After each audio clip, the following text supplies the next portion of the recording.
Hey y'all. So today, as y'all can see, sitting in front of my tree, finna wrap presents. Today is actually Christmas Eve when I'm recording this. I plan to post this tomorrow. I plan to get up early this morning, but I kept hitting snooze on my alarm because I wasn't supposed to do it in my room by my tree. I was supposed to do it downstairs by the living room tree. That didn't happen. But anyway, I'm about to wrap some presents and do a little chit chat. ChatGPT is very powerful. It's a very dope, asset to the world. I asked it to give me some journal prompts, around the topic of grief. And it did, I wish I still had it put up on my laptop. It put up like 20 something. And I kind of wanted to go over, while I wrap some gifts, what I wrote the other day. Talk about what I got the kiddos. They didn't ask for much this year. Cairo don't even ask for anything because Cairo's still nonverbal. All he can do is yell stop. Talk about the grief prompt.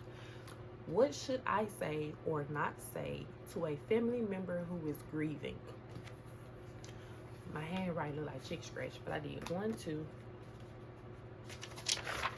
3, 4, 5, 6 pages.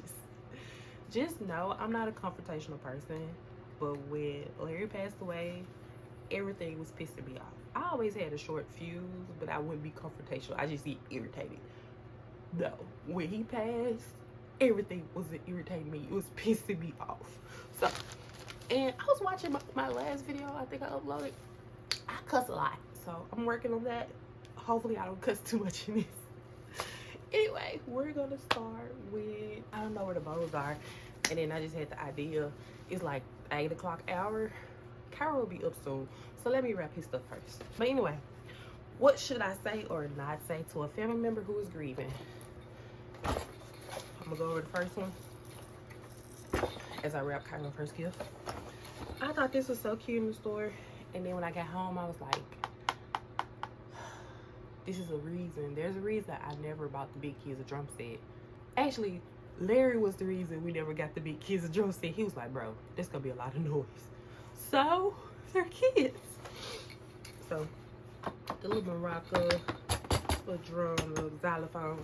I think she's cute. Okay, so the first thing I know that I wrote on here, Larry was the first person I lost in my life. Friend, family, all that. Because since Larry has passed, I've lost 2 of my grandparents. Both of them my dad's parents. And then my mom's dad, I never had a relationship with him, so he died years ago, but it didn't count because I didn't have a relationship with him. So I had never lost anybody. So when other people around me would lose people, I never knew what to say. Like, never. I just be like, I'm sorry, and that's all I could say because I literally never knew what to say. And then after Larry passed, there's nothing anybody could say to me, to be quite frank. I will say there were things that triggered me that people said. Let me grab Cairo first gift. Hold on. Okay.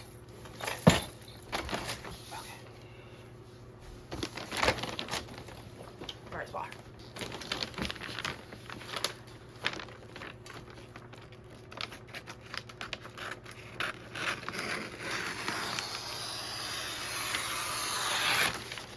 Oh, that's so satisfying. The first thing that would trigger me was people asking me, are you okay? I just lost my fucking soulmate. Oh, I just said I wasn't gonna cook. I just lost my freaking soulmate, and you're asking me, am I okay? I know the intentions are good, but pick a different phrase. I literally went on a whole Facebook rant about this one day. I had to put a video on my page about this. I just feel like the better phrase would have been, hey, just checking on you. Just checking in, something like that. But to say, hey, are you okay? Hey, no. Like, I don't know. And again, I know it was coming from good intentions, but it was triggering. It used to bother me because, like, why would you think I'm okay and I lost my soulmate? Like, it literally makes no sense. And like people be like, hey, good morning, how you doing today? And I know that's the norm, but in them moments, don't ask me, hey, good morning, how you doing today? It's a good morning, a day for morning. Stay woke. I don't know. I just feel like it was just dumb to say that to people that just lost someone. Like, are you okay? I don't know. To me, that was a dumb question to ask. But, hey, that's just me. That's why I said nothing to people who lost people, because I never knew what to say. Me wrapping gifts.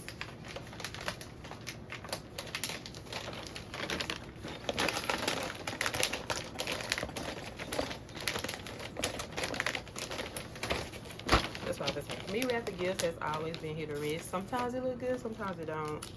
You know, and I never care either time. Well, no, when it look good, I be excited, but if it look a mess, I be like, oh well.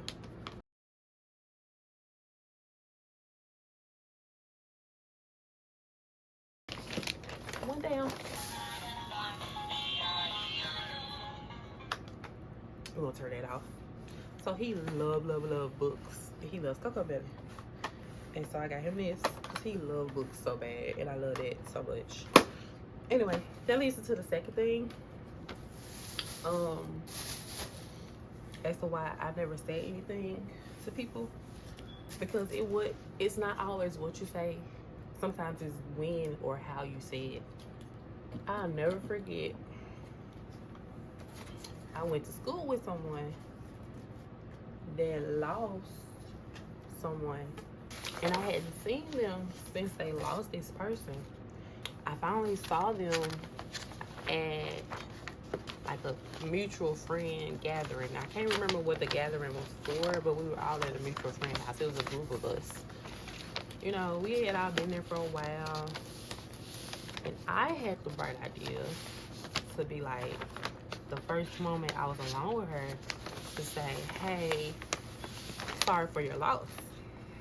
Now, sorry for your loss, you know, or condolences or something like that along the lines. It was simple, to the point. That's all I said. And they shook their head. And then next thing you know, they was in the next room crying, and somebody had to go check on them because I triggered them. And I felt so freaking bad because I felt like I made them cry. Because clearly they were at a, you know, in a situation like a gathering. Again, I don't know what this was. Kickback party, somebody's birthday. I don't know what this was. But they was in a moment of where they were feeling like normal again. With hindsight, you know, 2020. Hindsight is 2020. They probably was in a moment where they feel normal again. And they was around a lot of people that loved them and cared for them. They best friends and they family and whoever else was there, you know, with them. And they was able to, I'm not gonna say forget, but you know, be able to enjoy a moment without feeling sad in that moment. And I triggered them. And I feel so bad. I still feel bad about that to this day. I feel like their friends were trying to keep them like preoccupied basically. And so, I feel bad, of course, that I triggered them and had them to cry. Because, you know, unintentionally, of course, but still, it happened. My friend had a party bus for her birthday. I met a lot of people that I didn't know before losing him, but they knew him. They didn't get on the bus like, hey, I haven't seen you, sorry for your loss. Like it's no telling like how they would have triggered me. But I will say we did have a moment for him. Like we do now, it just become a tradition because we did it the other day at the Christmas party, where we have to play we have to play Hollow Back Girl for Larry, like every time. It's like one of the things is like, the funniest story behind it is literally the fact that Larry knew all the words to it. And every time somebody realized he knew all the words to it, we would be like, why do you know all these words to Hollow Back Girl? So it just became a group joke that we would play Hollow Back Girl at every event. And he would always dance to it. And now every time we take a shot for him, play Hollow Back Girl. Anytime we all get together. So that night was no different.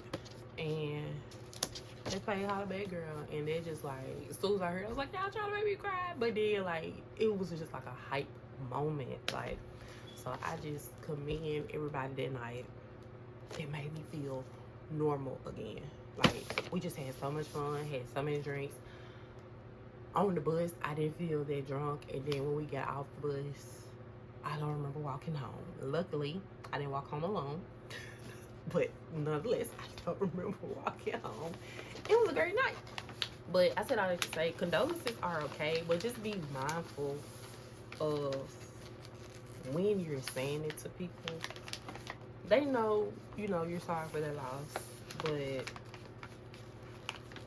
you know, just maybe after the event you see them in, hit them up on social media or text them if you have their number, be like, hey, I just want to say, you know, sorry for your loss. I didn't get a chance to say it when I saw you. If you just feel so inclined to say something, it's not what you say. Sometimes it's not what you say, it's the way you say it. That's all I say that to say.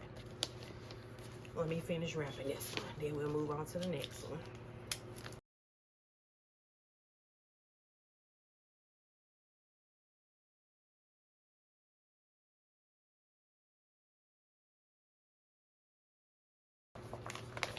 Number 2. What else I give for Cairo? Oh, he got a big old Grinch in here. Move on to Carter. Crocs. He been on Crocs for after his basketball games for like months now. Hopefully he can fit them. 6. They come like this. I took one of his shoe boxes out his closet. He gonna be like, you got me some Mo Sabrinas? No, I got you some Crocs. You said Mo Sabrinas? Yep. Destruction of That's your box that was already in your closet. I knew you weren't gonna know it was me. Like the box. You said what? It look like the box. That's your box you already had. The Crocs, you know Crocs don't come in a box. Hopefully he don't notice his shoebox missing by the time he get back. I really doubt it. I was just gonna put these in a bag, but I was like, nah, I'm gonna put them in a shoebox. Because I think it'll be funny. Look at that. He's 12. That's crazy. The third one is no empty promises. So that is one thing that you should not say to somebody that's grieving.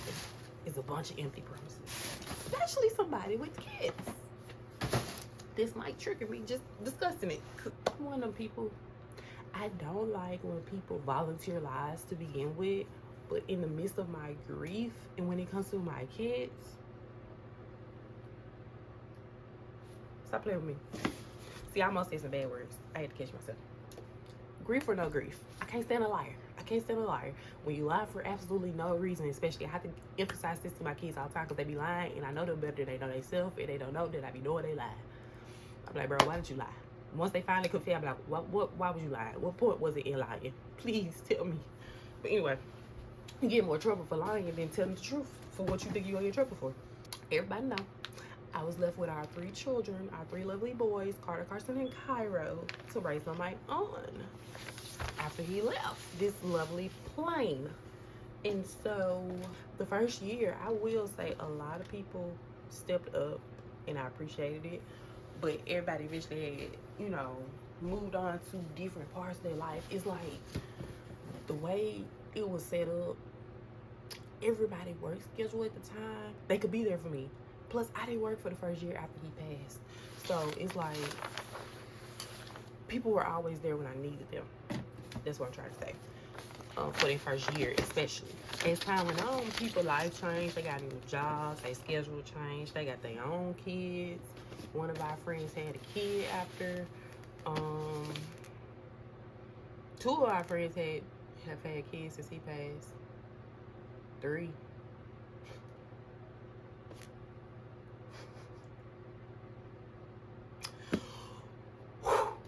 Don't do it.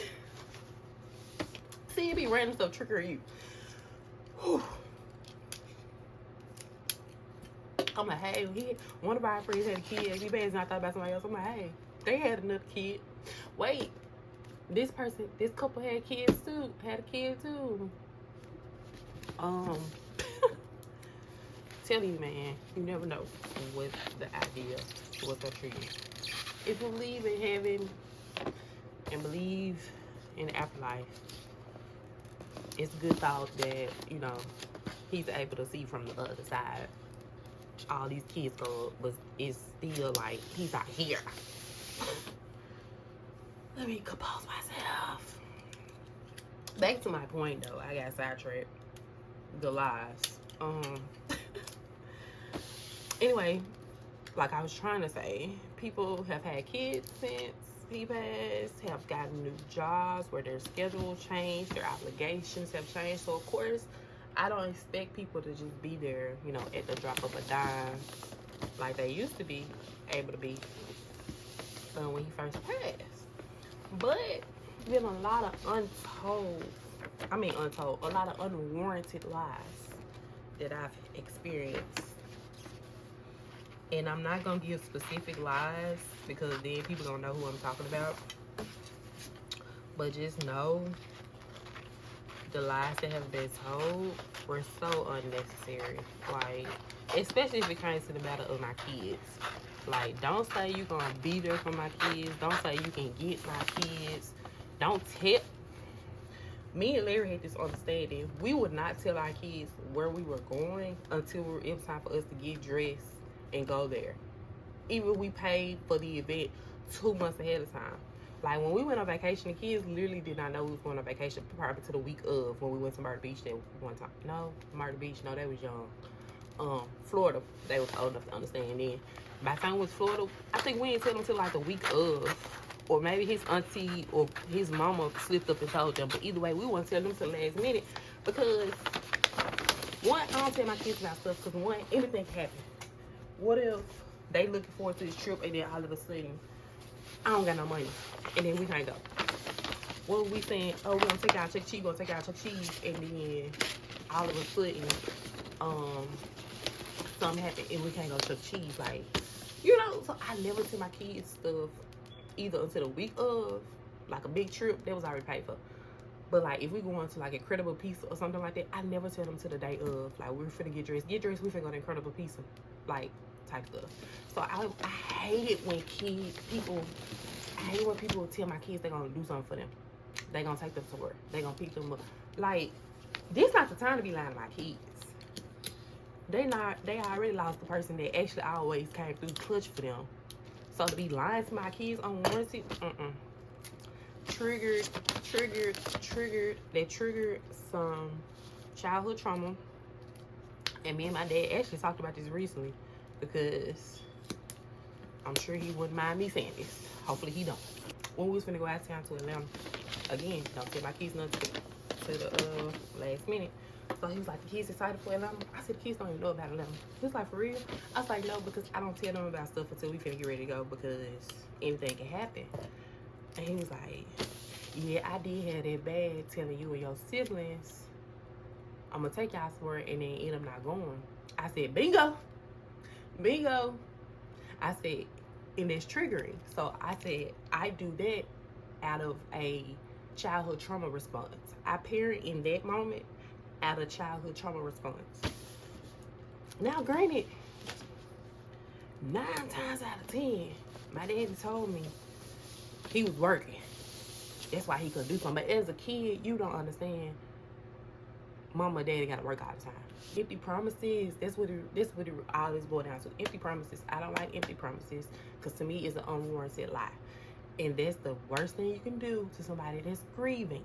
In my opinion, they already lost someone. Why would you just keep adding BS to their life? Let me know if you need anything. I need my man back. Cause you're not gonna come through. He always came through. Can you do that? Okay. Then shut up. And that's directed to the people who I knew would never do anything for me. You ain't got shit on shit. You ain't got the time. You ain't got no funds. You ain't got nothing for me. So why are you talking about, so let me know if you need anything? You have nothing for me on a regular day. So I'm not going to count on you on a grieving day. And that's sad because that's when people supposed to come in clutch.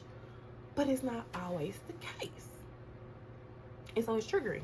Oh yeah, I know they're here talking about folks saying they would help with the kids when I didn't ask, talking about buying stuff, even if you had intentions on doing something and it turns out you can't, just say that. Again, I'm an adult. I understand things come up. As a kid, I didn't understand that, but as an adult, I get it now. So if you had all intentions, good intentions on doing something, but end up like, hey, Shy, I can't do it because X, Y, and Z. Okay, no problem.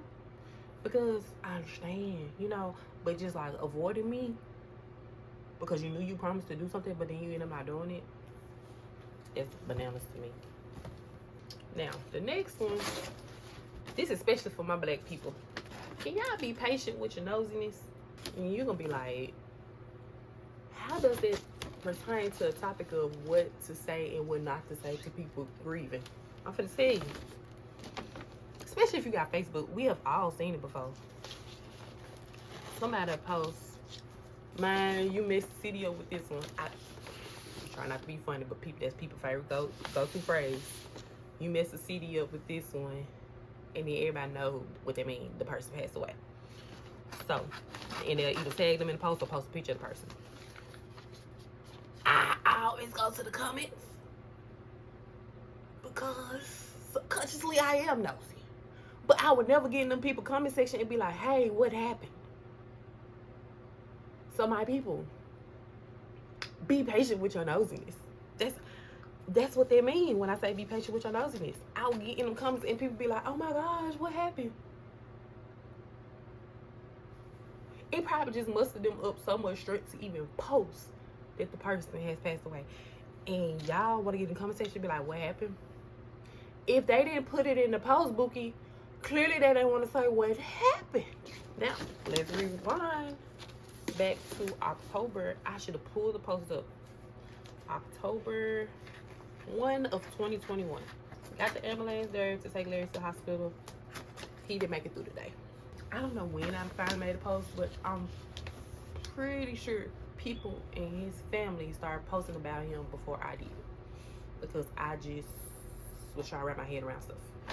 So, when I finally posted, I know I got some friends. They have like mutual friends. And so they probably saw like Larry's family posting or his other friends posting, and like we're all mutual friends. So they didn't see me post, but they hit me up because they saw other people post.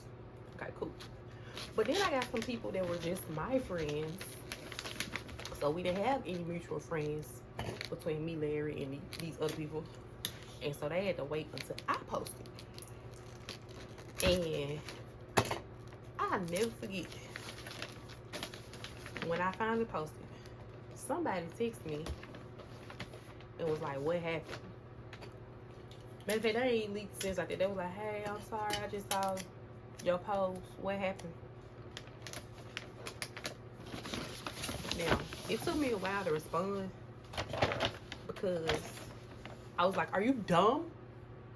Are you dumb? Are you stupid or are you dumb? Y'all, keep in mind, he passed in October. We announced in April he got diagnosed with cancer. Not stage 1, stage 2. Right now, my brain blanking. Is it 4 stages or 3? Pretty sure it's 4. Whatever the final stage is of cancer, that's what he had been diagnosed with, because it had already moved from his colon to his liver. So at that point, it was like the final stage of cancer, but we finna fight ish and go through chemo. I'm like, how should I respond to this? Because what do you mean the man that's been battling cancer for 5 months now? What do you mean what happened? It would be crazy to think that like, hey, he been battling cancer for 5 months, but somebody killed him in like armed robbery. Like, he was battling cancer. Like, what do you mean what happened? Let me cut this paper. Not to say if you have cancer you won't pass another way, but like, come on, bro. Because I'm getting mad all over again. So I took a while. I did not cut that on the line. I took a while to compose myself. And I just, as respectfully as I could without making myself even more mad, I just end up replying. I never forget, I end up replying, he's tired. He was tired. That's what I said. He was tired. That's all I said. He was tired. Because what you want me to give you a run-by-run, play-by-play of my day of losing him? And watching him in them final moments? Where some of this stuff I would never, like, I suck at picturing things. I can imagine, oh, this is going to be so crazy because creative people work different ways. Some people, creative people, they can conceptualize things. I'm one of the people, but I can't envision it. So I like to put stuff on paper, like vision boards, and bring my concepts to like vision. That's why I like pictures. Some people can actually see it all like a movie, like it plays out in their head like movies. And that's what that was like on the last day he was here. Like, I always look at conceptualizing things. Even if I experienced them, sometimes it's been hard to like recollect those moments and see those moments vividly. Like, I went to a concert. Sometimes I can't even remember everything I saw at that concert or anything from that concert. Once I see a video, I'm like, hey, that happened. But that day he passed, it's so much of that day, like, I vividly see it as if I'm still in that moment. Is that what you want when you ask me what happened? Describe what I'm seeing in my head? Like, can we be calm? Can we be patient with our nosiness? Can we be patient with our nosiness? Because I feel like if the family want to get online and say, hey, this is exactly what happened to him, they're going to do that. But I didn't do that.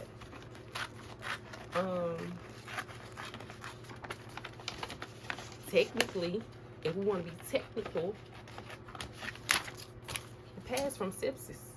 But him having cancer in a post-penny society, this was 2021, so you know we hadn't been out in the open of the world for that long, and he had sepsis, and so he couldn't fight off the sepsis because his immune system was already compromised.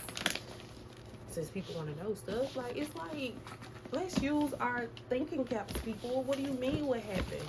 So I'm gonna read something that I didn't mention.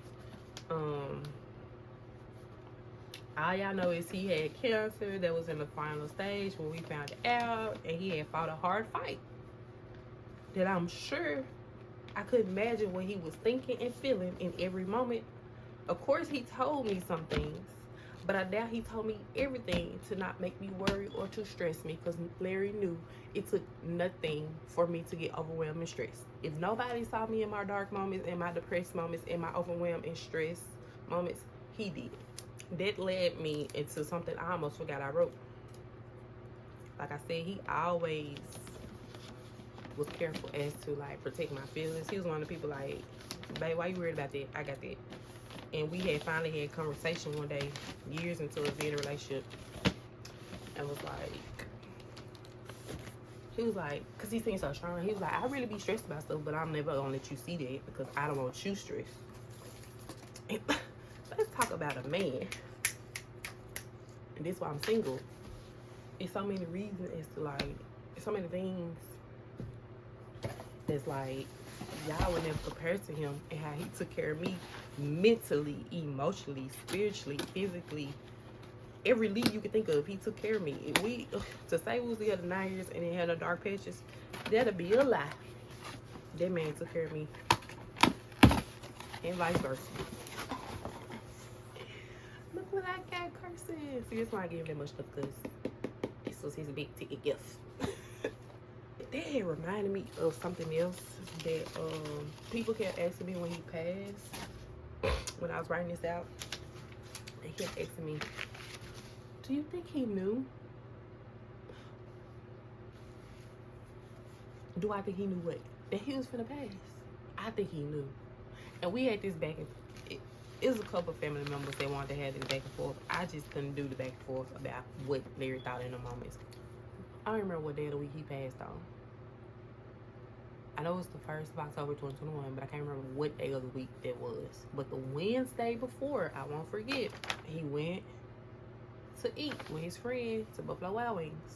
The reason I remember it was Wednesday, because we ain't Wednesday, Buffalo Wild Wings, everybody knew about it. And he came home and told me the conversation that him and his friend had. And I'm not even gonna go over that conversation. I might in the future, but at this moment, I'm not. in that conversation, I feel like he didn't, based off that conversation, I wouldn't say that he knew he was about to pass, but he had accepted whatever was to come. He had made peace with whatever is to come. But he is going to fight his best to watch them kids grow up. He's going to fight his best to be here for me. But based off that conversation, I still wouldn't say, you know, whether or not I feel like he knew it was coming. And so when people wanted to do this whole conversation, it turned into like, Larry was a writer when I met him. That was one of the things we connected on. He wrote poetry, so did I. And I feel like if he knew, he would have left a note in his phone. He would have left a note on the game. He would have left a note in his MacBook. When I say I scoured every device that he has to see if he left me a note saying he knew it was coming, and I found nothing. Like, if he knew it was coming, he probably didn't want to tell me, but I feel like he probably would have wrote me something. But that's just me being hopeful. But I don't know. It's like I didn't find anything, so I feel like, I don't know, I just feel like he didn't know. I feel like if he knew, he would have left me a message, you know? Maybe it's just me being hopeful, but that whole, do you think they knew? Because people do say that, like, you can tell when your time coming. My grandma just passed, my dad, mom, just passed on October 2. October just passed, and right before her birthday. I'm not gonna say the last time I saw her, the last time I talked to her, she was in the hospital. She had been having heart issues. She was one of the people that said some stuff that reminded me of the conversation I had with Larry. She wasn't hoping for death, but she was like, if it comes, I've accepted it. I've lived this long. Cairo was sitting in the bed with her, and she was like, your daddy don't want to hear it, but if they do this surgery, and I down this table, that's God's will. This God's body, not mine, you know? And she was like, you know, basically she blessed to have lived this long, and if it's God's will, it's God's will. Like, that's basically what my grandma said to me. Larry never said nothing like that to me. That conversation we had after he went to Buffalo Wild Wings, that's the closest we ever got to a conversation like that. But he never said no words. So for people to be asking me like, did he know it was coming? I don't know, because that man never told me. And at this point, if he did, I wouldn't even tell y'all. Because what y'all do, just run around telling people he knew his time was coming? They say people know when they last days here. They know when it's coming. That's what I was going to say. That's why I brought my grandma up. People be saying, they be knowing. Some folks just be knowing it's their last days. And I can't say Larry did. Because he never explicitly said it to me. Because for one, he knew I was going to stress and panic. Even though I will, and this wouldn't be a moment for to pat myself on the mother effing back. This whole time, I'm not going to say I never saw that man cry. But I could probably count on one hand how many times I seen the man cry. When they said it might be cancer, they didn't say it is cancer. When they did the ultrasound on his stomach, they said, it's looking like cancer, but you're too young. And as soon as that nurse left at the room, he broke down. And keep in mind, I was in my third trimester. April, May, June. Yeah, I was in my third trimester when we found out he had cancer. And so I had to be strong in the moments. Because for one, he needs to see a strong face. And two, I was not about to lose a baby from stress. But I mentioned the people asking me, you think he do? You think he do? All that theorizing didn't do nothing but break my heart more, because it was like, if he did know, he didn't leave me no note, and it broke my heart. Like, I understand not telling me ahead of time, but not telling me, you know, from the afterlife. Dang, bruh. You wrote notes all the time. Poems and poetry and all this other stuff. You gonna leave me none this time? But yeah, all the theorizing didn't do nothing but break my heart more. It just hurt my feelings. So I will say, if he knew it was coming, I just hope he found peace with it. I hope he didn't go scared and terrified. The only thing I'm gonna say about the last day he passed, he didn't talk a lot. The last thing he says to me, because he was delirious, he was saying stuff and it made no sense. And then he was snapped in and out of it, and he snapped into it. I was like, Johnson. He was like, huh? I'm like, why? I think I said, babe. I was like, what's your name? He was like, Larry Johnson. I was like, when your birthday? He was like, November 13, 1988. And he looked at me like, why the hell are you asking me that? And that's the last words he says to me that made sense. Don't cry. In the delirious moment, looking back at it, I feel like he was outside his body watching himself pass. And I hope in them moments he found peace. Even before the moments, I hope he found peace. I, of course, still haven't found peace. His mama still, of course, haven't found peace. His sister. But it has taught me a lot. I will say that.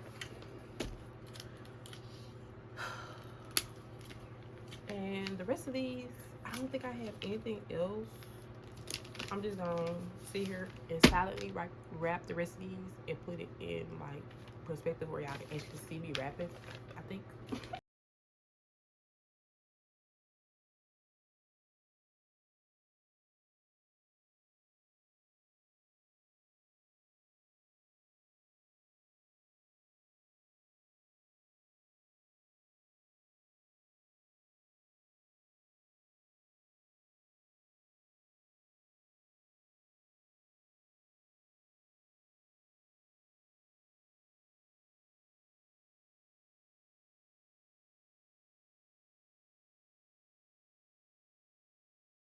And these things, but they light up. So what did we learn in this video? You don't know what always can trigger people, but try your best not to trigger them if you can. Some stuff you can avoid saying, like, are you okay? I feel like that's just a dumb question that nobody should ask anybody that's grieving. You gotta word it different. Hey, just checking in on you, you know? It's not what you say, sometimes it's where you say it. You know, anything can trigger people. Sometimes the best thing to say is nothing at all. Sometimes people just wanted company. I know I enjoy when my friends would come over with me and we would just watch movies, and then that'll be that. So sometimes it's just your presence is good enough. The words can be triggering. Your presence shouldn't be. It's appreciated. Oh, let me show y'all what else they got real quick. Oh, these boxes look so little. Y'all see the logo. Funny story. These are little. He sent me the link to these shoes directly. Larry's favorite color was purple. I think it's why he like purple now. For the underdogs who have the dog in them, period. He's just hard. He sent me the link to these Carter. It's Carter, clearly. And y'all, about a week ago, he was like, oh, Mom, did I ever tell you what color shoes I want? Boy, get in my face. Because these shoes, in the brown box he was just sending me, was sitting on the tree for weeks at this point. Baby, them shoes is bought. Them shoes is getting bought. I don't know. What you think this is? I was like, I am ankle brace.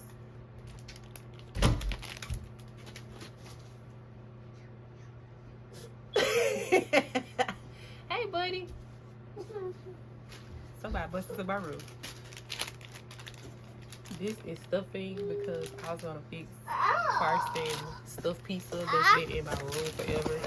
Boy, you got slime all on your mouth. Say hey. I was trying to finish before you woke up. You sleep good? You got slime crust on your mouth. Oh. And I also got them both, the big boys, water bottles. And that's, let me see, is that it? That's really it, because everybody else got them stuff. So they don't never ask for much. Let me finish wrapping stuff before Cairo wakes his brother up. What? Bye, y'all. The baby's up now. I gotta go. See y'all next time.